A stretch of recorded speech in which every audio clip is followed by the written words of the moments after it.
চুমুকে। সুপ্রিয় দর্শক, আজকে আমাদের মাঝে উপস্থিত রয়েছেন সঙ্গীত শিল্পী হুমায়রা বশির। শুভ সকাল, কেমন আছেন? শুভ সকাল, আলহামদুলিল্লাহ ভালো আছি। আপনি কেমন আছেন? আমি বেশ ভালো আছি, আপনাকে অসংখ্য ধন্যবাদ। শুরুতেই জানতে চাই, রিসেন্টলি কি কি কাজ করা হয়েছে? রিসেন্টলি তো বেশ অনেকগুলো কাজই করা হচ্ছে এবং গান নিয়েই হচ্ছে। পত্র স্নান বলে একটি গান, এটি খুব তাড়াতাড়ি রিলিজ হবে।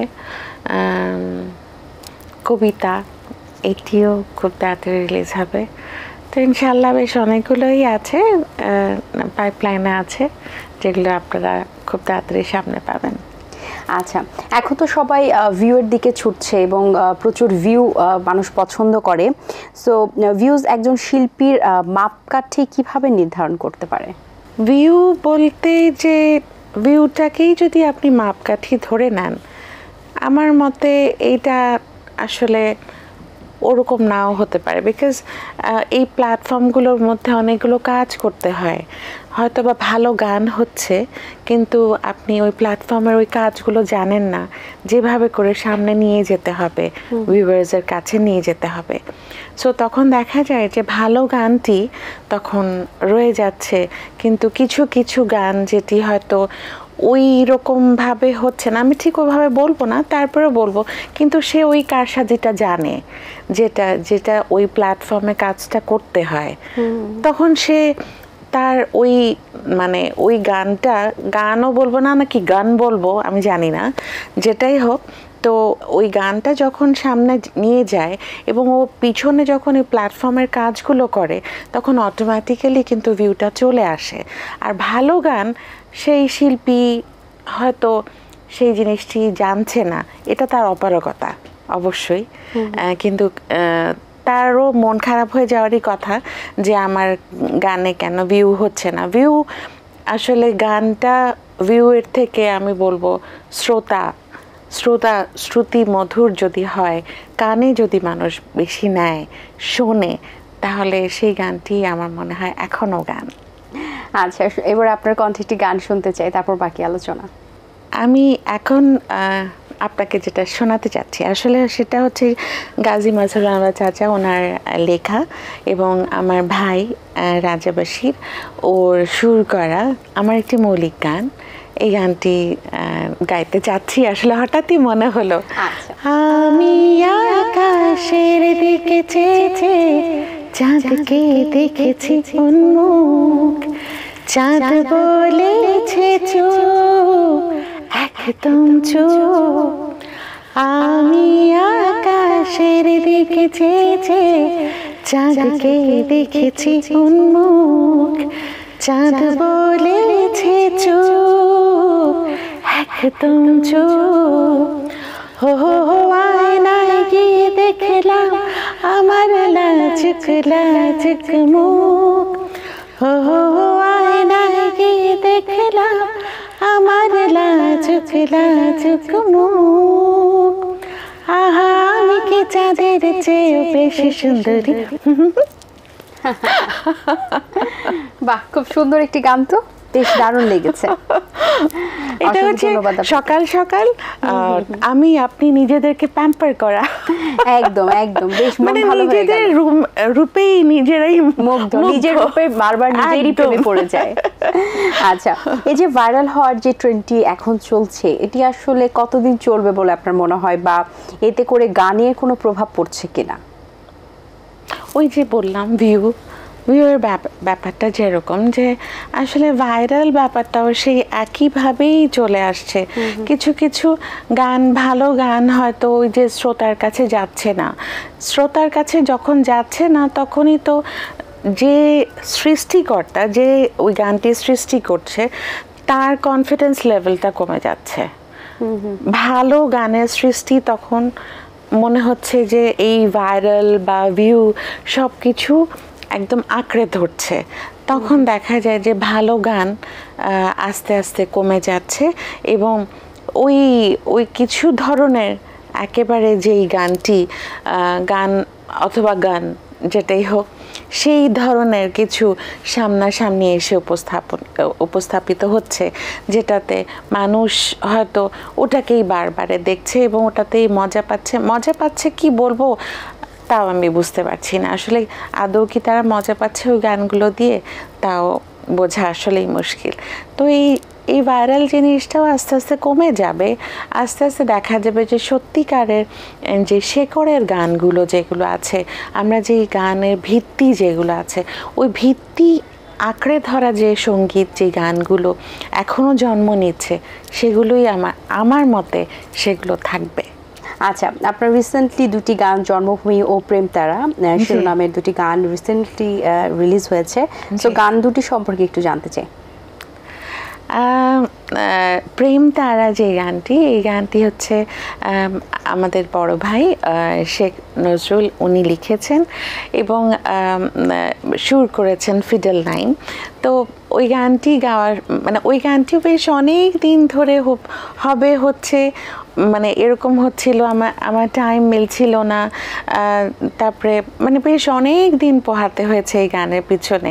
তারপরে হঠাৎ করেই এই গানটি রেকর্ড হয়ে গেল। রেকর্ড হয়ে যাবার পরও বেশ অনেক দিন মনে হলো বাক্স পেটারায় বন্ধ ছিল গানটি।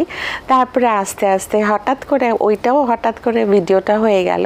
ভিডিওটা হওয়ার পরে বেশ শ্রোতা পছন্দ করছেন, এটার জন্য শ্রোতাদের কাছে আমি অনেক অনেক চিরকৃতজ্ঞ তাদের কাছে যে তারা এই গানটি খুব ভালোভাবে নিচ্ছেন। এবং জন্মভূমি যে গানটি, সেটি হচ্ছে আমার ভাই রাজা বশীর ওর সুর করা এবং লিখেছেন এনামুল হক অপু। উনি আমাদের মানে চাচা তুল্য, তো উনিও খুব মানে আমাদেরকে খুবই পছন্দ করেন। বিভিন্ন ধরনের আবদার ওনার কাছে আমি করতে পারি। আবদার বলতে হঠাৎই আমার মনে হয় যে এই গানটি আমি করব, এই থিমের মধ্যে গানটি করব, তখন দেখা যায় যে অপু আঙ্কেল এবং আমার ভাই রাজা বশীর ওদের দুজনের উপরে ঘাড়ে চাপিয়ে দিই, তারপরে গানটা হয়ে যায় আর কি। একটি সুন্দর কবিতা, একটি সুরেলা গান, এটি আপনার নতুন প্রজেক্ট, কিভাবে প্রজেক্টের কাজ চলছে এবং কত দূরে গিয়েছে? এই গানটি আসলে বেশ মজার কাহিনী আছে। এই গানটি আসলে রেডিওর গান, রেডিও থেকে এই গানটির জন্ম এবং এরপরে ডিসাইড করা হলো যে এটির ভিডিও করা হবে। তখন আমার ভাই আবারও আমরা তখন শ্রীমঙ্গলে যেয়ে আমার পোর্শনটুকু ভিডিও করা হয়। তো আমার পোর্শনটুকু ভিডিও করার পরে তারপরে আবার যিনি লিখেছেন সোহাগ ভাই, উনি আবার এই গানটির শ্যুট করেছেন আমাদের স্টুডিওতে। তো এটা 2 নম্বর স্থান হলো যে এই জায়গাটায়। তারপরে আমার ভাইয়ের পোর্শনটুকু যেটা ছিল সেটা অস্ট্রেলিয়ার ব্রিসবেনে, সেটি ওখানে শ্যুট করা হয়েছে এবং ওখানে আবার গিটার প্লে করেছেন বিল। তো ওটা মানে এটা হচ্ছে বাংলাদেশ এবং অস্ট্রেলিয়ার কোলাবোরেশনে এই গানটি করা হয়েছে। খুব শীঘ্রই আপনারা এই গানটি শুনতে পাবেন আশা করি। জি, এবার আপনার কণ্ঠে আরেকটি গান শুনতে চাই, কোন গানটি শোনাবেন? বাবার গাওয়া একটি গান শোনাই। জি অবশ্যই। এই গানটি লিখেছেন এবং সুর করেছেন খানাত রহমান চাচা এবং বাবা গান করেছেন।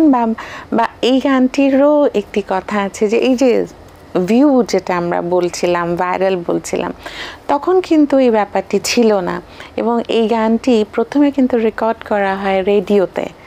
রেডিওতে বাজাতে বাজাতে এটা এত জনপ্রিয়তা পায়, তারপরে কিন্তু এটা সিনেমাতে আসে। আচ্ছা, হ্যাঁ, তো এই যে দেখেন যে ভাইরাল বা এই ব্যাপারটি কিন্তু সামটাইমস পজিটিভ হিসেবেও কাজ করে। হ্যাঁ, এই জন্য আমি বললাম যে কিছু কিছু ভালো গান যদি ওইভাবে করে পুশ করা যায়, মানুষের কাছে নিয়ে যাওয়া যায়, তখন কিন্তু অবশ্যই একটা পজিটিভ ব্যাপারটা চলে আসে। কিন্তু ওই যে কিছু কিছু প্ল্যাটফর্মের কাজগুলো আমরা জানি না, তখন হয়ে ওঠে না। যাই হোক, অনেক কথা বললাম। যাবে যদি পিঞ্জর খুলে দিয়েছি,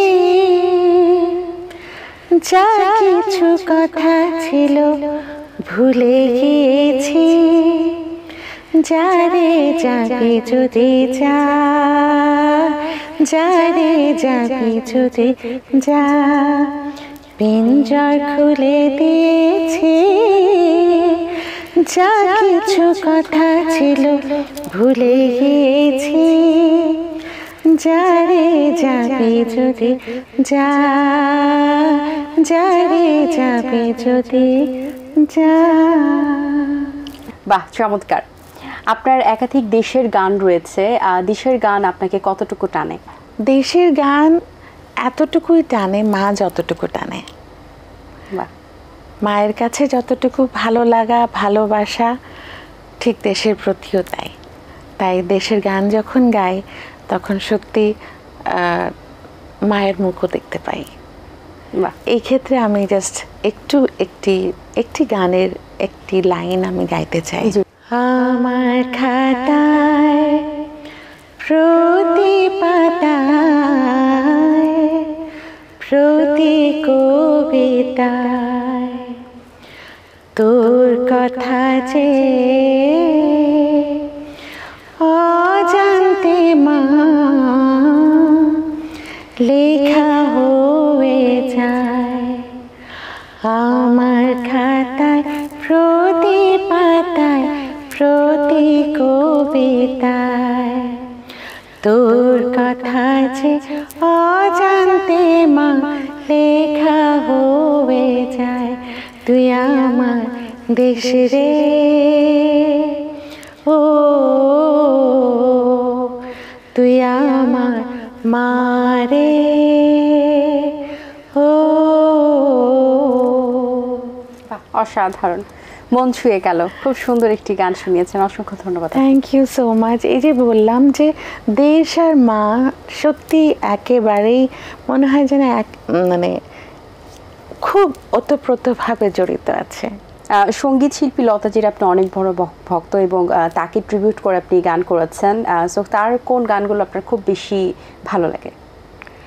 তার কোন গানগুলো? সব গানই ভালো লাগে ডেফিনেটলি, বাট কোন গানগুলো আসলে অবসর সময় খুব বেশি শুনতে ভালো লাগে? যাই শুনি তাই ভালো লাগে। মানে ওনার ভয়েসটা শুনলেই মনে হয় যেন কোন দিকে যেন হারিয়ে যায়। আচ্ছা, এই যে লতাজির গানের প্রতি যে টানটা বা দুর্বলতা তৈরি হয়েছিল, এটি আসলে কোন বিষয়টি, বা গান তো শিল্পীর অবশ্যই তিনি অসাধারণ গান, এটা বলার বাহুল্য রাখে না, তারপর কোন আসলে জিনিসটা আপনাকে খুব আকৃষ্ট করেছিল যার কারণে আপনি এত বড় ভক্ত হয়ে গেছেন? সবাই তো বলে যে ওনার ভয়েস, ওনার সব কিছু, কিন্তু আমি বলবো যে ওনার প্রিন্সিপাল, ওনার যে প্রিন্সিপালটা ছিল, ওনার জীবন যে প্রিন্সিপালের উপর দিয়ে উনি গেছেন, যেটা উনি সবসময় ধরে রেখেছিলেন, এই প্রিন্সিপালটা সব শিল্পী যদি একটু হলেও 100%-এর মধ্যে যদি 1%ও মানুষ যদি আয়ত্তে রেখে নিতে পারে, তাহলে সত্যি সে অনেক বড় মাপের মানুষ হয়ে যেতে পারবে শিল্পীর আগে। বাহ, খুব সুন্দর কথা বলেছেন। বশির আহমেদ সম্মাননা পদক সম্পর্কে একটু জানবো, এবং সর্বশেষ কে কে পেয়েছেন? বশির আহমেদ সম্মাননা আমরা 2023-এ আমরা কিছু কারণবশত, দেশের কিছু কারণবশত আমরা করিনি, ওটা স্থগিত রেখেছিলাম। কিন্তু 2023 এবং 24-এরটা এবার আমরা করব ইনশাআল্লাহ। আমি, আমার ভাই, আমরা সবাই মিলে এই প্রোগ্রামটি করব। আর এটি যৌথভাবে বেশ অনেকে আছেন, এখন আমি ওটা আসলে নাম বলতে চাচ্ছি না। তো আমরা এবার বেশ একটু ভালো বড়সড় করেই করতে চাই।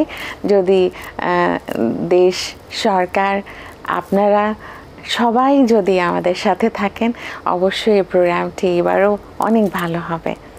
সেই প্রত্যাশা আমরা করছি, এবং অনেক অনেক শুভকামনা আপনার ফিউচারের জন্য। অনেক ধন্যবাদ। আমাদের এটিএন বাংলা 27 বছর পার করে 28 বছর পদার্পণ করেছে, সে সম্পর্কে একটু জানতে চাই যে এটিএন বাংলার সাথে আপনার সম্পর্কটা কেমন, এবং আপনি এটিএন বাংলা থেকে কি প্রত্যাশা করেন এবং কি ভালো লাগে এটিএন বাংলার?